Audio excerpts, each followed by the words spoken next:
গতকালকের আমার একটি বক্তব্যকে কেন্দ্র করে সাংবাদিক বন্ধুরা আমাকে দৃষ্টি আকর্ষণ করার চেষ্টা করেছেন। সেই বক্তব্যের ব্যাখ্যা হচ্ছে এই যে আমি যখন গ্রামগঞ্জে বক্তব্য দেই সেখানে স্পষ্ট বলার চেষ্টা করি আমাদের এই গ্রামগঞ্জে অবস্থানরত সকল শ্রেণী পেশার মানুষদেরকে উদ্দেশ্য করে, যেমন একজন দাড়িওয়ালা, দাড়ি কাটা, দাড়ি ছাড়া, টুপিওয়ালা, তরিকা চর্চা করে, কিংবা তাবলিগ, হেফাজত, কিংবা একজন বিড়ি খাওয়া, বিড়ি ছাড়া যে কোনো সাধারণ নাগরিক, প্রত্যেকেই কিন্তু আমার ভোটার। আমার বক্তব্যের মূল উদ্দেশ্য ছিল যে বাংলাদেশের আপনারা যারা বিড়ি খান বা সিগারেট খান, আপনি যদি এই খাবার অভ্যস্ত অবস্থায়ও আপনার দোকানে গিয়ে বসেন, সেই দোকানে গিয়ে আপনি এই বিড়ি খাবেন, সেই খাওয়া অবস্থায়ও আপনি দাঁড়িপাল্লার পক্ষে বক্তব্য রাখবেন কিংবা দাঁড়িপাল্লার পক্ষে আপনি ভোট চাইতে পারবেন। আপনি যদি এমন করে দাঁড়িপাল্লার পক্ষে দাঁড়ান, হতে পারে আপনার জীবন পরিবর্তন হতে যেতে পারে, এবং সেটা দাঁড়িপাল্লার পক্ষে অবস্থান করার কারণে একটা সময় আল্লাহ তাআলা চাইলে আপনাকে মাফ করে দিয়ে আপনাকে এই সঠিক পথে পরিচালিত করতে পারে। এ ধরনের একটি বক্তব্য ছিল।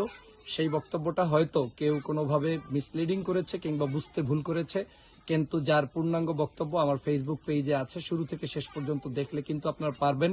শুধু তাই নয়, এছাড়াও আমি নারী সমাজের প্রতি, কৃষক শ্রমিক সমাজের প্রতি আমি কিন্তু আমার বক্তব্য দিয়ে চলেছি। আমার বক্তব্যের মূল আকর্ষণটাই হচ্ছে যে একজন এমপি, সে একজন গণমানুষের এমপি, অতএব একজন এমপি পদপ্রার্থী সে সকল শ্রেণী পেশার মানুষদেরকে টার্গেট করেই বক্তব্য দিবে।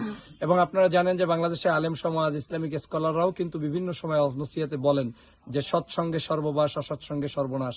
আজকে যারা সৎ পথে পরিচালিত করে, আল্লাহ তাআলা চাইলে একটা সময় তার জীবনকে পরিচালনা করতে পারে, নতুন করে তার জীবন ফিরিয়ে দিতে পারে, সৎ পথে চালাতে পারে। অতএব একজন বিড়ি খাওয়া মানুষ সে কি দাঁড়িপাল্লার পক্ষে ভোট চাইতে পারবে না? একজন বিড়িওয়ালা মানুষ সে কি দোকানে গিয়ে দাঁড়িপাল্লার পক্ষে ভোট চাইবে না? সে কি আমার ভোটার না? সেই জায়গা থেকেই আমি বলেছি যে আল্লাহ চাইলে ওই ব্যক্তিকেও আমাদের পথে পরিচালিত করতে পারে, ভালো করে দিতে পারে।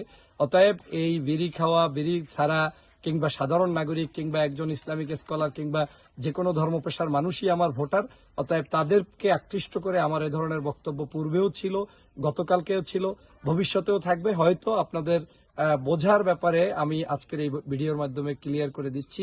তবে এখানেও যদি কেউ বুঝতে ভুল করে থাকেন, আমি মনে করি সেটা একান্তই আপনার ব্যক্তিগত ব্যাপার। আমি সেজন্য আপনাদের কাছে আন্তরিকভাবে দুঃখ প্রকাশ করছি। সবাইকে ধন্যবাদ। আসসালামু আলাইকুম রহমতুল্লাহ।